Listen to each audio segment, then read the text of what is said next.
Testing. Today is Saturday, December 10th, and I am playing around on my MacBook Pro because I'm going to be leaving in a couple days. She was invited to a spiritual conference in India. She decided she was going to go there and make a documentary. And I'm going to follow the speakers afterwards through India on a tour. This whole time I'm thinking to myself, okay, you want to make a movie, you've never done this, how much is it going to cost? And then tomorrow I go into Mike's camera and get an hour instruction on how to figure out how to film. And so she started booking things. The numbers start getting higher and higher. And I'm telling her, I'm really not agreeing with this. In the back of my mind, I'm thinking to myself, what the hell does she know about making movies? I know it's making Joe really nervous. I love the ambition. I love the idea of it, but I was freaking out. This experience, I know, is going to be life-changing. I just know it. I can't even explain it. I just know it. I don't know if she wasn't listening or if she was just ignoring me. I'm not sure if there's a difference. But I just can't explain it. I have to do this. Okay. We're rolling. My name is Berni. This is where I live. It's neat and well planned. Just a normal life like I always wanted. However, it didn't start that way. My life started in chaos.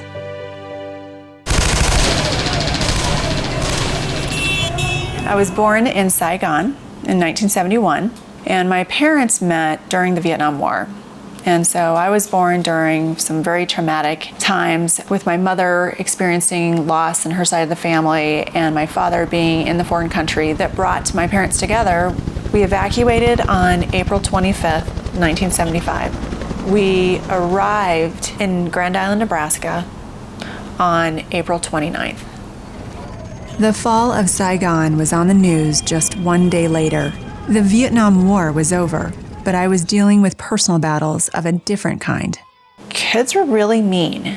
They were making fun of me. I felt like I was bullied by kids because I couldn't speak English and because I looked different. And I'm sure that knowledge of the Vietnam War added some negative stigma. It was almost a relief when my father got an offer to work overseas.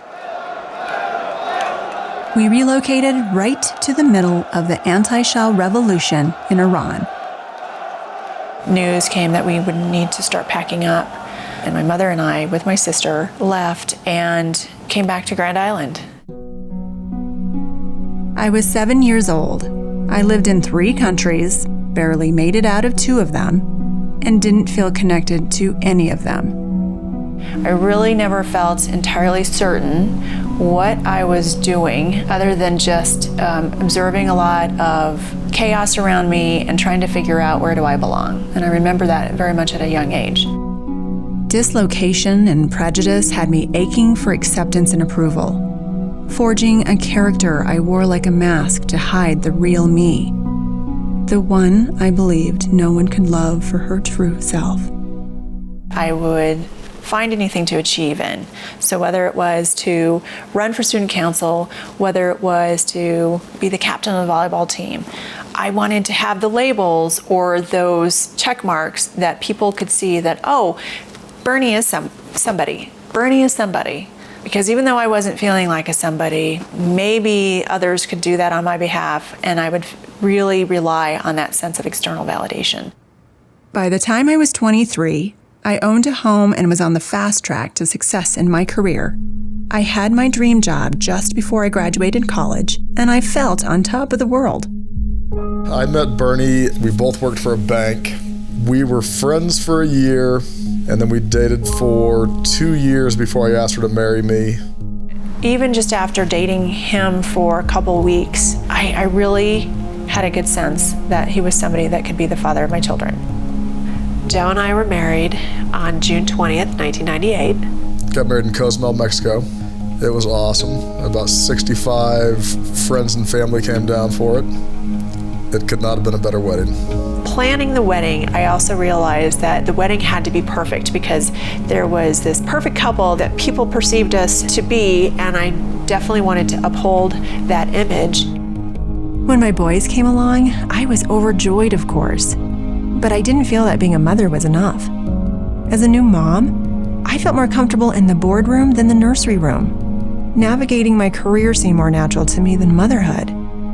These are the things that I'm going to accomplish: a certain pay level, a certain title. What I wasn't realizing is that I was not connecting emotionally.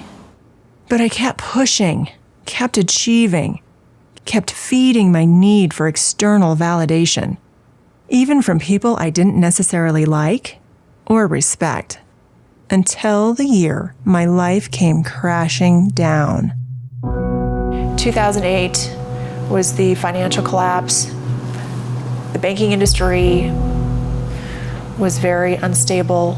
The environment that I worked in was extremely toxic. The whole culture of the bank changed.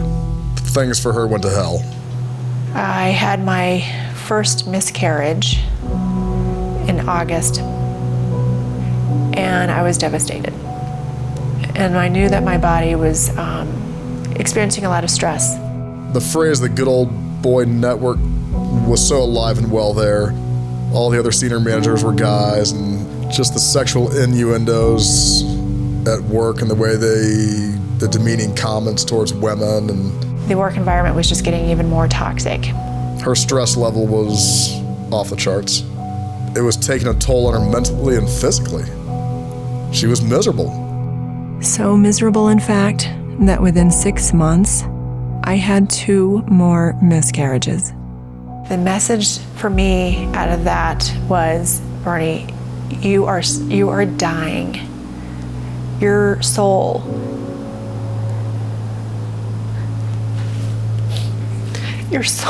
is dying. The month of my 20th anniversary in the banking industry that I decided that it was time to resign from my post. With Joe self-employed and working strictly on commissions, we lost more than just my steady salary. We lost a great corporate health plan and a sense of financial stability. I became depressed from the constant rejection until something deep inside me that I had forgotten resurfaced. I remembered what my true passions were as a kid, and I loved going to the movies. There was something about movies that intrigued me. Maybe through a project of maybe filming a documentary that I could heal through that process. Harrison Klein is a spiritual teacher I met when I had my first miscarriage.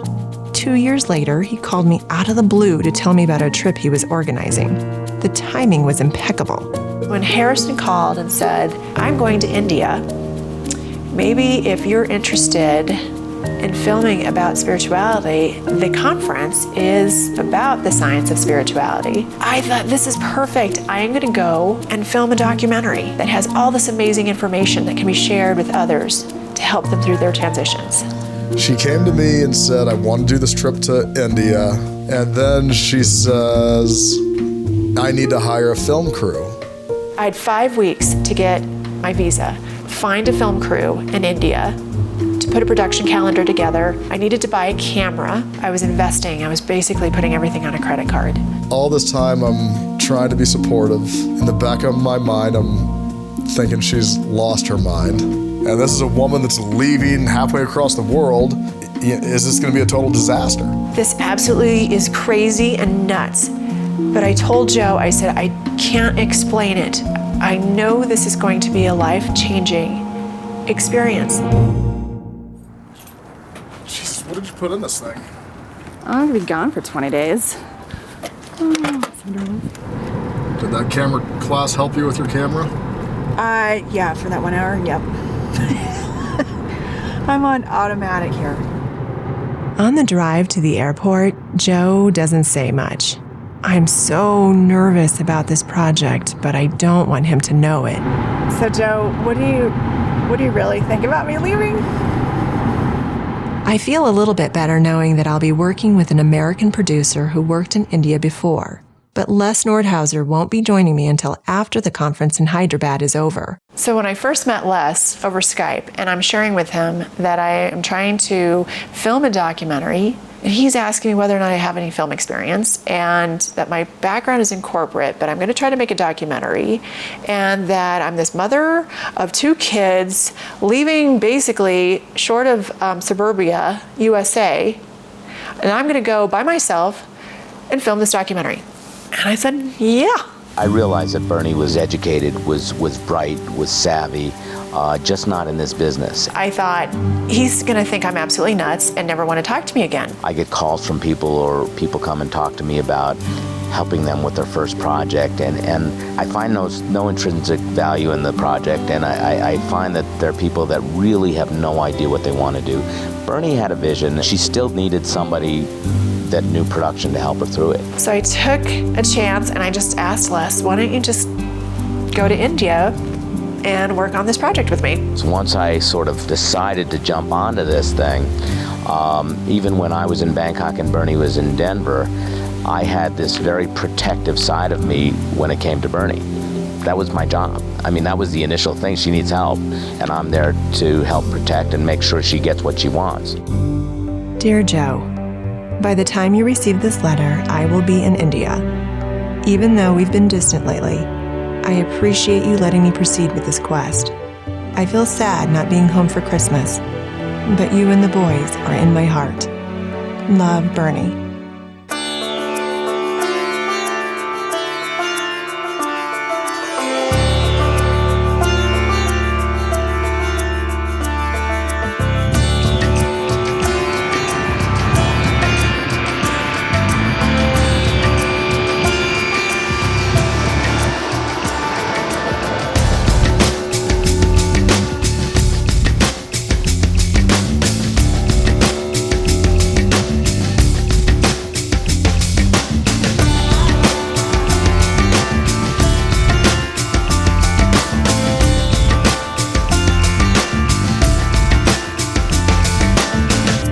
Dear Joe, after more than 36 hours of travel, I finally made it to Hyderabad.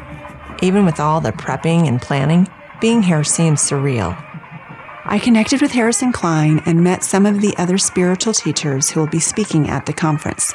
People like Marbeth Dunn, Jennifer Huff, Grandmother Parisha Taylor, and Steve Hobbs. They each have a different modality, but they all teach about new consciousness. Also, I was surprised to learn that I have a roommate. Her name is Bianca Zoe. Hopefully, we'll get along well. I hope to Skype with you soon. I miss you already. Kiss the boys for me and tell them that I love them. Much love, Berni. Today is December 17th, and we're in Hyderabad. We're here for the World United Conference, and so far we've met a lot of delegates who are speakers. We're going to be going inside to the auditorium, and there's going to be a lighting ceremony. I'm feeling a little overwhelmed right now because there's a lot of activity and a lot of new faces. I'm also meeting my cameraman's crew for the first time, so a lot is happening. Dear Berni, I'm sorry we were not able to connect last night. I'm glad the travels are going well. I look forward to hearing from you again soon. Love, Joe. Dear Journal, even with all the positive energy flowing from the spiritual teachers, I am growing frustrated with the conference. From the beginning, this movie refuses to follow the script in my head. With all the planning, there is glitch after glitch. There was supposed to be crystal clear audio from the podium, but we're having technical problems. So many people were in difficulty. Some of the best speeches at the conference are unusable for the documentary. So far, I feel a production is a disaster. The footage from the conference just isn't what I envisioned. At this point, I'm worried I don't have a documentary. Maybe something will unfold when the teachers share their backstories during our tour. Or at least there was supposed to be a tour. All right, it's Monday, December 19th in Hyderabad. And I think that I wanted to be able to add some reflection on how I'm feeling so far on the trip and with the documentary. I'm feeling unsettled because I'm realizing that we don't have plans after Hyderabad. Where are we going? What's the travel itinerary? Where do we leave and what day? The person who was actually scheduling the trip, for some reason, decided to cancel with the tour company. And I'm trying not to panic. I don't have a production schedule in place anymore because I don't have any knowledge of where we're going after we leave Hyderabad. Wait, this is the camera. Dear Joe, the conference is nearly over and I'm learning how much I still have to learn about filmmaking. There are also a lot of unexpected distractions during the conference. I'm doing my best to stay focused on what I need to do to complete this project. The good news is that there are a lot of people here who are willing to help me. Even though I've never been good about asking for help, I'm becoming more comfortable admitting that I don't have all the answers and just allowing assistance when it's offered. Dear Bernie, glad to hear you are getting some help with the project. I was not pleased. The boys really miss you and we look forward to talking to you soon. It was almost one of those I told you so deals where you're committing our family to spend all this money on something that I wasn't even sure would work in the first place. Hopefully you will have more good news to report the next time we connect. Lo and behold, you get there and, day 2 it's falling apart. By the way, I still need to shop for Christmas. Do you want me to send anything to your family? Love, Joe. Not even sure exactly where I'm going to be staying yet. I've been so stressed out and trying to contain it that with the conference, I think it's wonderful that the conference took place. I'm feeling that that's not what this documentary is about anymore. Dear Joe, there is a teacher here everyone calls grandmother. I feel energized when I'm around her and feel we have a very strong connection. I'm really looking forward to my interview with grandmother. Hopefully, I will finally get some useful material for this documentary. I feel like I have one foot stuck in my past, one foot that is placed in the future. And I feel that I'm doing the splits. Yes. And I don't know how to move with my feet and my legs spread out. But I know that I need to move in that forward motion. But I'm so afraid. What is that about? Okay, well, let's do a little mind stuff here. Let's do a little journey, a little thought here. Okay, instead of seeing yourself in a past and a foot in the future, there's only now. Yesterday is still just an illusion of what might have been. Reality is what you are now. Now you're not in denial anymore. This feeling that you have is you finally listening to yourself. You cannot deny what you're hearing anymore. It is so natural for the tears to come when our heart moves. It's so natural. It's not wrong or some emotional disturbance. You're actually not in sorrow. You're in awakening. And that awakening is very empowering. You are emotionally reacting to your own calling. And in doing that, our heart's always going to come forth. This documentary is you finding truth and showing people a perspective of it that might be hidden. You have not stepped into your own awareness of the magnitude of what your mission in this world is. Step forward. Step up to the challenge. Be who you are. Dear Journal, I am leaving Hyderabad tomorrow to meet up with Les in Delhi. Grandmother's words are still on my mind. Be who I am. Right now, I don't know who that is. All I know is that I feel like I have fallen down the rabbit hole. December 19th. Dear Bernie, I hope you're having fun. We are having technical glitches of our own here, so we haven't been able to Skype. I don't know what the hell's going on. Hope to talk to you soon. Love, Joe. Dear Joe, I finally met up with Les and my second film crew in Delhi. We're trying to figure out how to salvage this project. Let's hope that something interesting happens during the tour. The conference is now over, so the speakers are on vacation, but I'm here to work. I miss you all. Much love from India. Berni. December 21st. Dear Joe, Nick, and Jack, I'm not sure how to tell you about what happened today. We drove over 6 hours from Delhi to Agra in a van full of people. During the long drive, we pulled off the highway for a pit stop.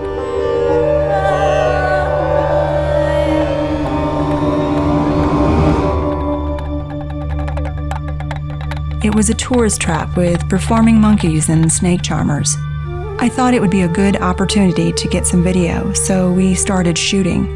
From a distance, I saw a cobra striking at the camera. You know how terrified I am of snakes. I became very nervous, but my perfectionist side didn't want to lose control, especially in front of the others. Then suddenly I had a python around my neck. I felt like the world was closing in around me. I wanted to run, but I couldn't move. I could barely breathe. I had no idea this would be the moment that would change everything. Oh my gosh, you see? And that snake. And then see, that's just, I don't know why, what is it about it? Yeah, I don't know if it's the poison factor. But here's the thing. But it could bite, and I watch him like doing that, and I still think like that kid, he's gonna be bitten. So you're afraid you're gonna die? I know, I don't know what the fear is, Jennifer, I don't know. And it's a fear I have to overcome. You don't have to overcome it. I want to overcome it. I don't want to be scared of snakes every time I see them and I get a reaction where I'm afraid, I'm scared. So are you safe right now? With the lid on, yes. Were you safe when the lid was off? Did it bite you or hurt you in any way? No, it's me just... It's an image that I have to overcome. What's the worst fear you have? Because this is not about snakes. This is not about snakes. What is the worst fear you have? It's the fear of the unknown. Where am I going? What am I doing? So what would happen if that snake bit you and you died? Well, I guess that would be it. You see what happens next.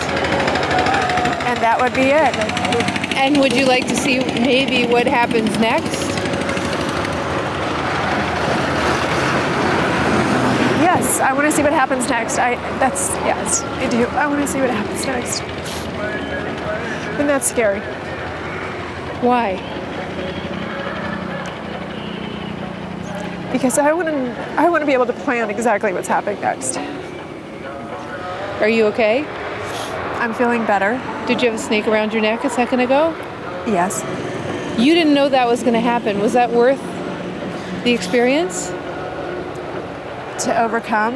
Not to overcome. Was it worth the experience of not knowing that was going to happen, coming over here anyways, and was it an adventure and Yes. interesting? Yes, but the python isn't poisonous. And So your worst fear is you're going to die. You're trying to protect yourself from dying. I don't know if it's protecting myself from dying, but it's protecting myself that I haven't maybe fully lived what I wanted to do. Say that again. Say it again. I don't know Out loud, really loud. I don't know that it's that I'm afraid of dying so much as that.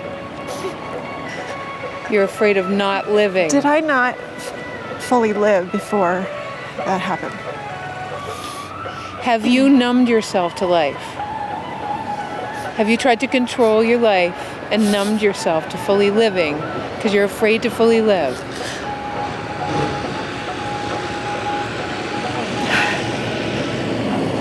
Do you feel fully alive right now? I do. Can we thank the cobra for bringing you alive right now? Can he bring his cobra out? But leaving it Not in the here, basket. leave it over Just leave there. it in the basket. But just so she can see. You thank the cobra. Thank you.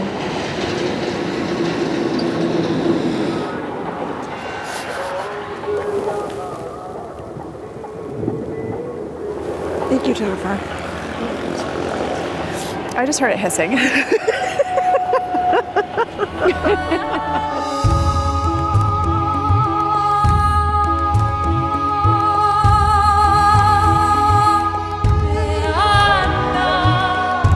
December 22nd. Dear Journal, at last we made it to Agra, home of the grand and beautiful Taj Mahal. We had so much fun today, and we captured some great footage of this architectural masterpiece. Today, I'm actually feeling optimistic about this project. It's only one day after my meltdown with the Cobra, and the whole production vibe has changed.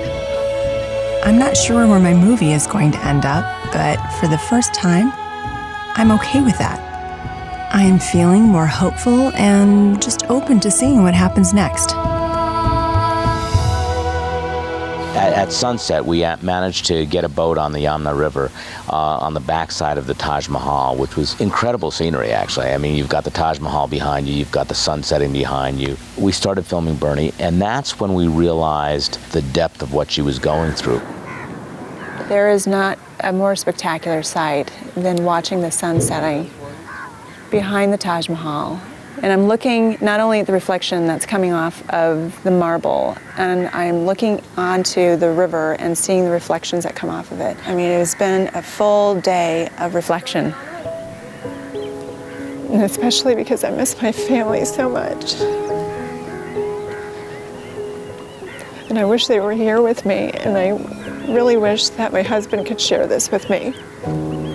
You think of the Taj Mahal as being the ultimate love story, and I'm not able to share that with him. Compared to how I was feeling when I saw the Cobra, the tears that I had were of utter fear, and the emotions that I was feeling, the energy was so strong, running up and down my body, that it shifted something inside me. I was looking at some footage that was filmed, and I recognized that the Cobra was actually trying to escape. And in that moment, I realized that poor, beautiful creature was not in its element. And something that is so feared and misunderstood, but it was caged in a basket, and anytime it was time for it to work, it would be tapped on its head. It was like it was a prisoner. He wasn't free. And maybe because there's a similar feeling that I have with that Cobra, whether it's feeling misunderstood, having lost my identity, and wanting to break free, then I do have to really thank that beautiful creature.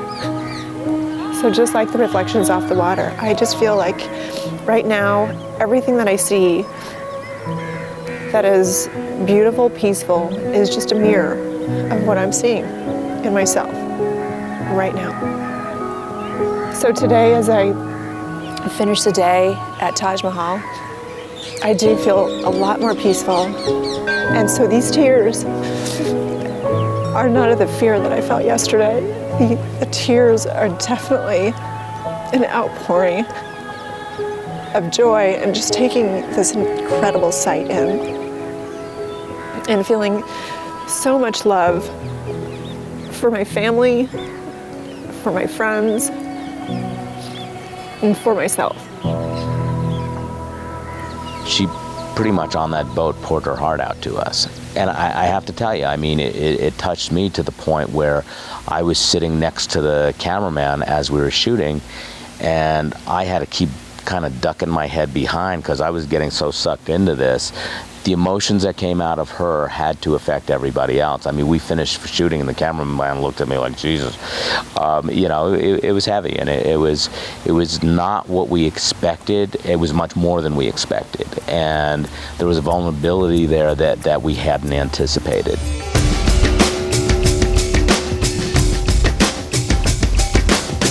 December 23rd. Dear Journal, we're leaving Agra and moving north to the pink city of Jaipur. Being here during Christmas is strange. I feel guilty being away from my family to go on a cinematic quest we really can't afford. Tomorrow we begin shooting early in the morning at the famous Amber Fort. It's my last chance to interview Jennifer Huff before she leaves India.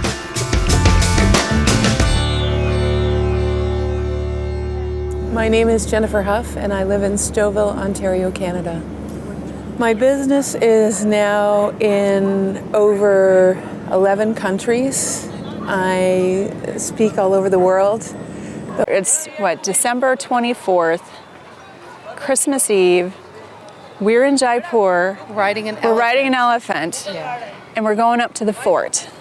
So, Jennifer, what was your reason for coming to India? And what is your real reason for coming to India? My original reason for coming to India was to have the experience of a different culture and integrate something new. But my real reason for coming to India looks nothing like that. It's all about understanding what my piece of the puzzle of heaven on earth is, kind of why I'm on the planet. There's been several challenges here. Even with some of the experiences we've had together, there's been challenges that have been right here in my experience. I think being here requires us to look at ourselves and how we handle the unknown. Yes. This has been a challenge, I think, for me on how do I just allow for things to happen and not overreact and not panic. And I know initially that's what I was all about feeling is this is out of control. I'm complaining because, and I'm not maybe complaining out loud, but I'm feeling it in here and finding what's not right versus what's right. What is right about the chaos, because that's what we always even experience. Even the judgment that it's chaos is a judgment. If we're both divine children of God, then this is all perfect. All of this is perfect. You and I being here together is perfect. Everyone that's shown up is perfect. It's all right on. And if we assume that, we stop judging. So it's all a gift. If we just assume it's all a gift, then we glean the benefit much more quickly. If we assume it's resistance and there's something wrong, then we stay in upset. You know what I'm just noticing even right now? Like we're a little off kilter with this elephant. Yeah, absolutely. And normally I would be thinking, we better straighten us out. I'm always so concerned about everything being so perfect. I mean, you're talking about perfection, but what's the definition of perfection, right? And where did it come from? Oh my God, Bernie, I ask this question all the time. Whose perfection am I living into? And when I can identify it, then I can go, oh my God, that's from somewhere else in time. It's not even my own perfection. So what would be my perfection? I came here thinking that there were certain expectations of how I wanted the documentary to look. I had scripted out an outline. Just like being a mom, right? Yes, and this is the schedule. Scripting out how it's all supposed to be. And panicking and being so nervous before I came here because everything had to be so. And I looked at it as I want to look as though at least I have my act together so that when I'm hiring the film crew, that they know a little bit about what to expect to film, what's the schedule. And I got really intensely scatterbrained because I think I was more concerned about what they were going to think about me than how I was feeling about what I wanted to capture. It's about judgment, right? It's like as a mom, I totally was more concerned, about what everybody else was thinking. Everyone is thinking, what people are thinking about you as a mom, what your husband is thinking about you as a wife, what your kids are thinking about you, about how much you love them or they perceive you don't. It's all how you do anything is truly how you do everything. Letting life live us means letting go of what we think we know about how life is supposed to go. Just living in the not knowing, embracing the not knowing. I mean, we've been taught so many paradigms about how life is supposed to be, how relationships are supposed to be, how we're supposed to make money, all the strategies. Each one of us has our own connection to our own innate wisdom. And the time has come to stop giving our power away. There is no guru that is more connected than any other person in the planet. The greatest thing I could tell anyone is don't seek the wisdom that you think you need outside of yourself. Master the art of your own connection, and then you become your own guru. Dear Joe, it is Christmas Day here in India and Christmas Eve there at home. I'm thinking about what we'd be doing if I were home right now getting ready for Christmas morning. The holiday dinner with the group was lovely, but it didn't feel like Christmas without you and the boys. Be well. I hope we can Skype later, but we may miss each other since we are leaving Jaipur. Be sure to take pictures of the boys when opening their presents. Love, Bernie. Dear Bernie, Merry Christmas. The kids had a great morning, but it was not the same without you. We were hoping to talk to you, but it sounds like you're en route to someplace new. We love you, Joe. December 26th. Dear Journal, we're flying north to Rishikesh. It is known as the City of the Divine because it's a spiritual center where gurus and pilgrims have flocked for hundreds of years. It is also known as the gateway to the Himalayas and the start of the Ganges, India's holiest river. This will be my last city in India before we wrap production. My first interview tomorrow is with Harrison Klein on the banks of the Ganga River. I'm really getting better at going with the flow now and eager to see where the day will take us. Hi, I'm Harrison Klein. I'm a spiritual teacher. I'm a teacher of ideas, a teacher of the way the universe works. And my purpose is to help elevate and to create consciousness and to create energy in other people, creating bigger versions of who they are. And what I discovered, what I noticed was that people really define themselves with the words I am. And under the experience of the words I am, their realities are created. What I've noticed at the beginning was that I am created shifts in the way that I felt. If I said I was depressed, I would experience a heaviness. If I said I was happy, I would experience a lightness. All that came from the I am. So the I am creates a connection to the universal field, to the universal field of all possibilities, to the unified field. And it's an instantaneous connection. It's a connection that is unbelievably powerful because whatever you attach to the words I am become the signal to the universe to manifest that reality for you. When you called me to come to India, it was an opportunity for me to really follow through on a life dream of mine and do it with creativity and with some soul and some real purpose. This was a perfect opportunity, I thought, for you to join us on a journey that could show very clearly the conditions of our lives are not really our lives. Our life force is our lives. And so conditions are only something that we go through. You know, life is a journey and we create that journey as we go. We oftentimes lose our ways because we forget that we are the creator of our own lives. So as we tap into our life force, we can create or uncreate conditions. And what you're doing here is creating a new series of life experiences, and that requires new I ams. Dear Journal, my unexpected roommate Bianca and I have become fast friends. Even though she's not a spiritual teacher by trade, I am fortunate to have her as my daily sounding board and confidant. My name is Bianca Zoe Borotto, and I was born in Italy. I came to the U.S. when I was 5 years old. How I started to design and make jewelry is what we call the perfect storm or divine intervention. I was working at Xerox. Most of my life was in the corporate world. And in '94, I was part of Xerox's major layoff. Then within about a year, less than a year, I was in an automobile accident. The accident was so major for me. It wasn't a large accident, but I hit my head and things were just not the same. I wasn't able to focus, I wasn't able to think clearly, and all kinds of strange symptoms. It was just a really challenging time in my life. What I discovered is that using my hands and using my heart was my path to health and happiness. And it was amazing at how my hands were able to fix my brain. What does I am mean to you? Oh, I am.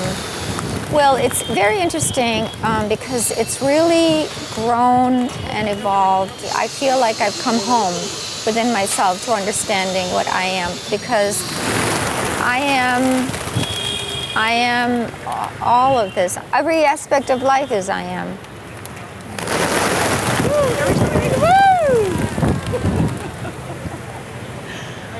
Bianca, do you think that you're living life to your fullest? I'm just walking the walk as best as I can. But I do say that I'm living my purpose. I'm really clear about not wanting to judge what I do in life, but to accept the love and the joy and the beauty and all those qualities of I am that have to be inside of me, and they must be because that's how I was created. How do you think you're going to feel when you go home? So it's hard to say. I don't want to look into the future and say this is what it will be, but I feel my heart is expanded, and let's see. I just am open to seeing how I will be back at home. There we go. Wow. This is so beautiful. So that's what it will be like. I have no clue. Look at that. December 28th. Dear Journal, today we visited the Parmarth Nikatan Ashram. The ashram hosts a daily sunset ritual on the banks of the Ganges River called Aarti. Seekers come here to connect with each other, with themselves, and with a deeper understanding of where their journey through this life may lead. The resonating theme that I kept hearing about at the conference was about the unity of all people. There are hundreds of people here, and what I sense is more than a connection. It is a fusion of oneness, that we are all one body, one mind, one spirit. The entire experience in India has been overwhelming for all of us, but I continue to feel myself letting go of fear, letting go of the need for control, and letting go of the mask I've worn for so long.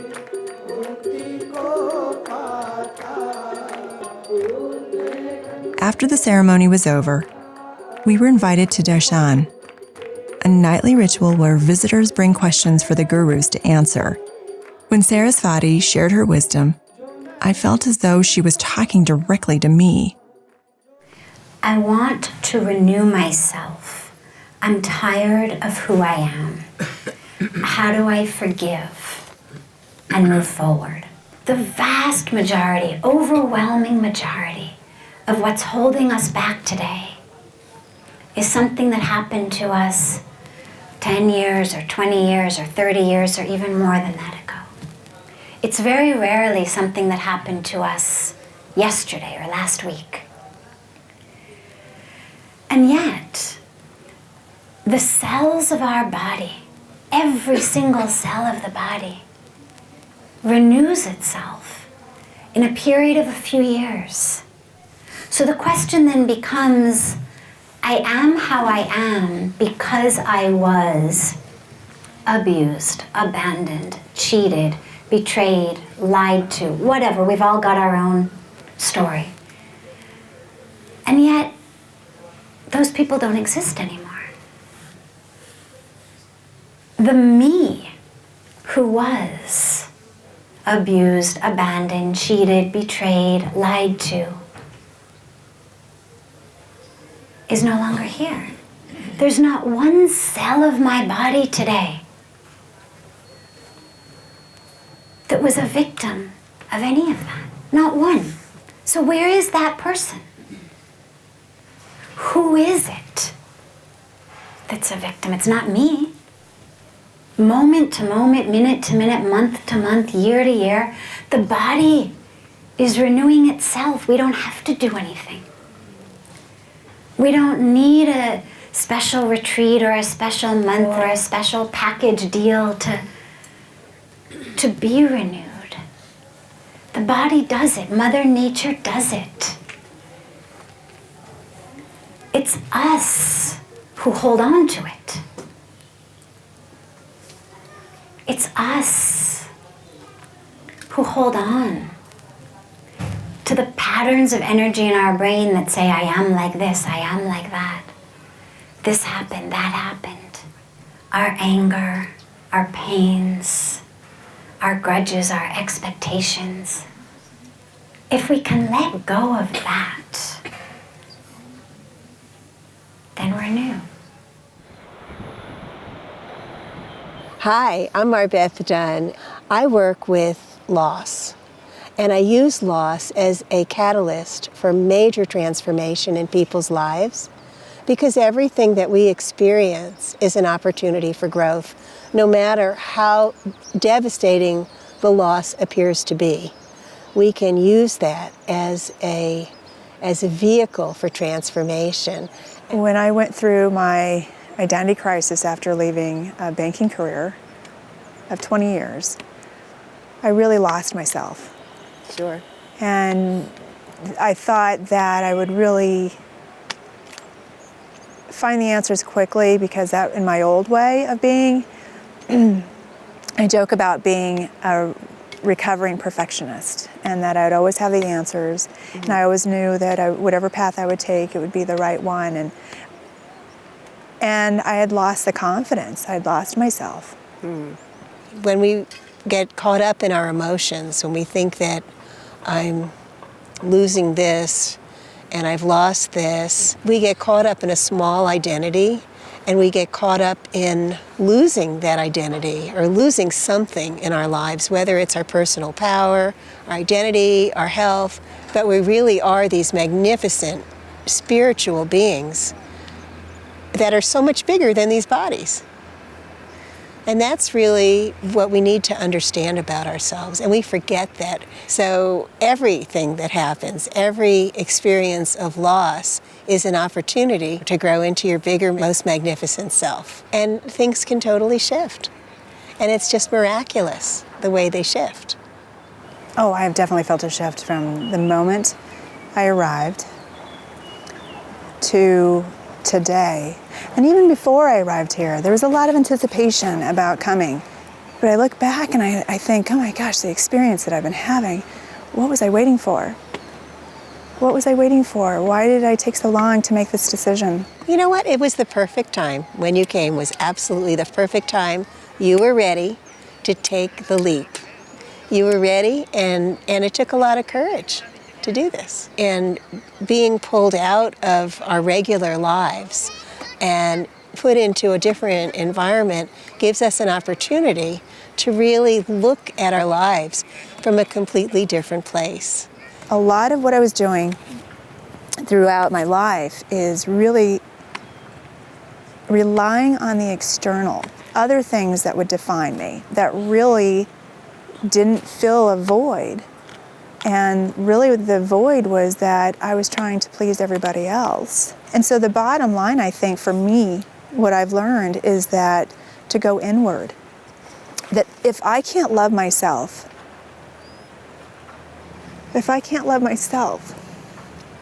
how am I supposed to love everyone else around me? You can't.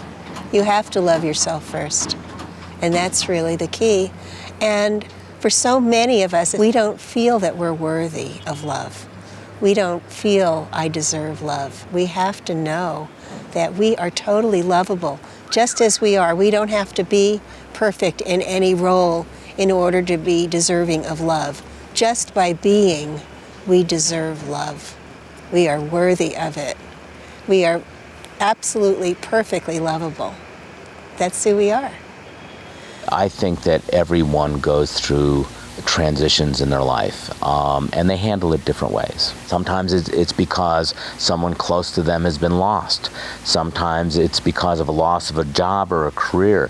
Certainly when you hit 20, 30, 40, 50, 60, and you're always, I don't care who you are, you're reevaluating where you are in your life and what you think you should be doing and where you think you should be as opposed to where you really are.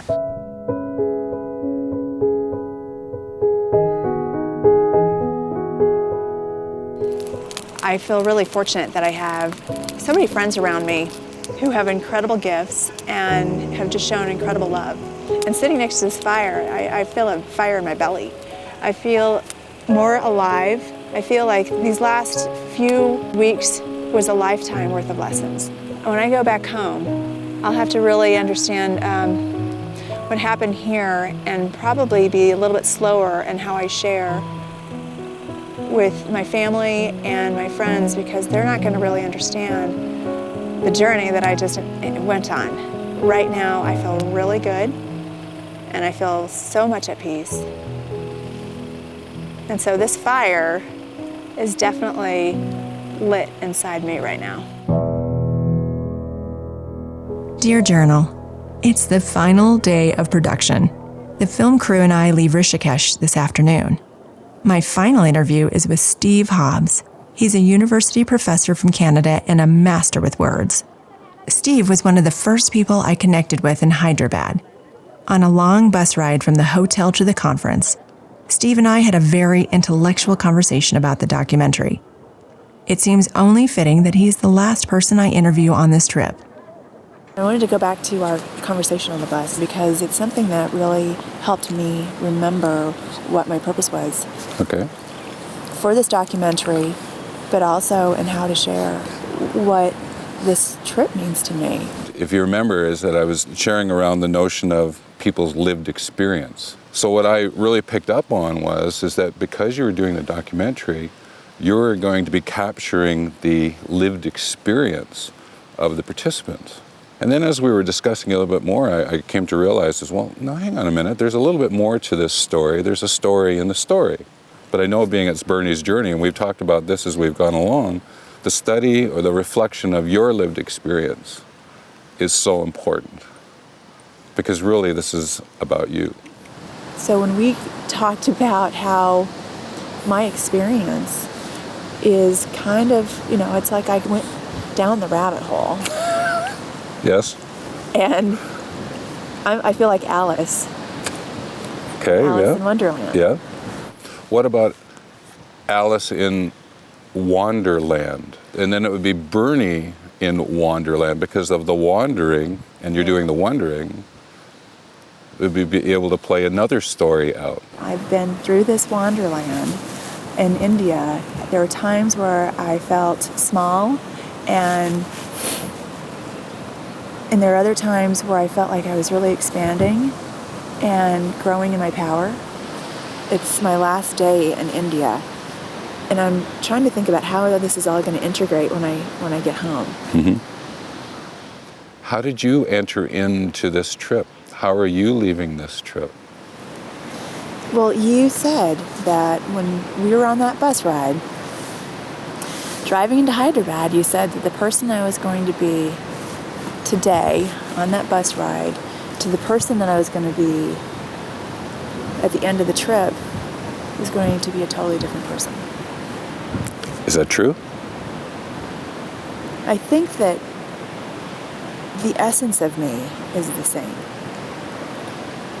My perspective is what has changed. That's Berni's journey. It is Berni's journey, isn't it? And everybody's got their own story. Mm-hmm. And what you're doing is you're entering into, again, your family's journey. You're entering into your husband's journey, your son's journeys. Everyone's on their journeys, and it's integrating those journeys now that are going to be so important. And of the things that you've learned, how are you going to share that wisdom with other people? Because you've essentially taken information and created knowledge for yourself, but the wisdom is what you share with other people. How do you share that wisdom?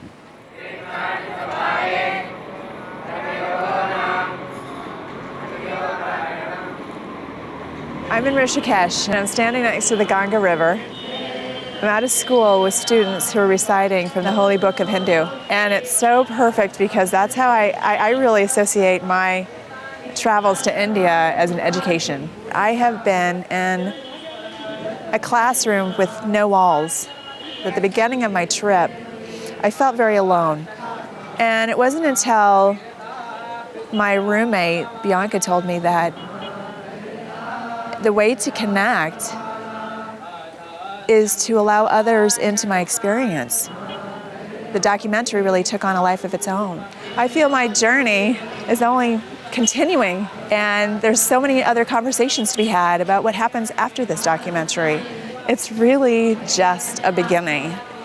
So the day is starting in Rishikesh. And so is my journey, the Berni journey.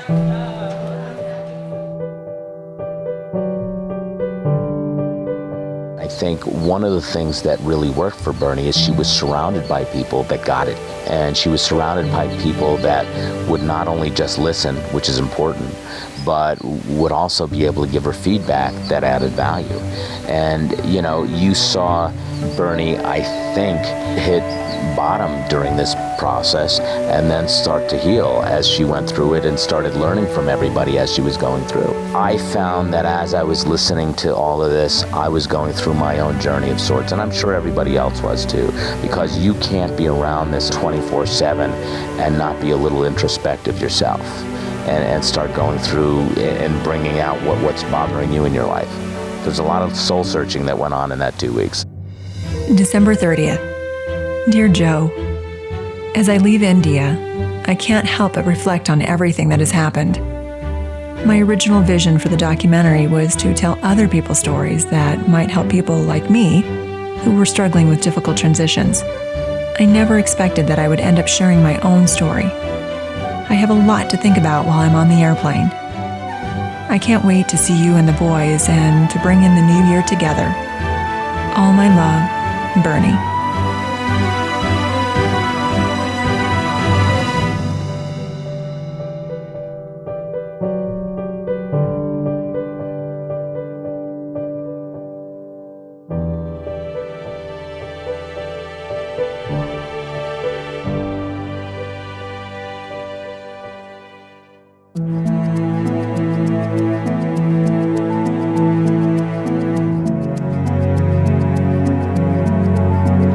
There's definitely been a transformation.